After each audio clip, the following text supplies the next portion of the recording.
Love जिहादियों को रोकना है ना, लव जिहादियों को ठोकना है ना। तो जहां पर भी आपको पता चले कि हमारी बहन बेटी लव जिहाद की शिकार हो गई, तो तुरंत अपनी टीम को लेकर चले जाना। डरते हो क्या? डर लग रहा है क्या? भविष्य में जब भी आपको डर लगे तो संभाजी महाराज को याद कर लेना। जहां पर भी लव जिहाद के नाम पर हमारी बहन बेटी शिकार हुई, तुरंत अपनी टीम को लेकर चले जाना। पहले प्रशासन से हाथ जोड़कर निवेदन करना, अगर प्रशासन सहयोग नहीं करती है तो आधे कटे हैं ना, उनका पूरा काम कर दो।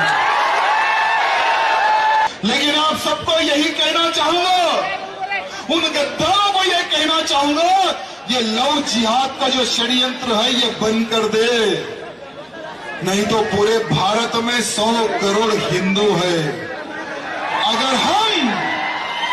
अगर हम हिंदू जिहाद करेंगे तो तुम्हें विवाह करने के लिए लड़कियां भी नहीं मिलेंगी।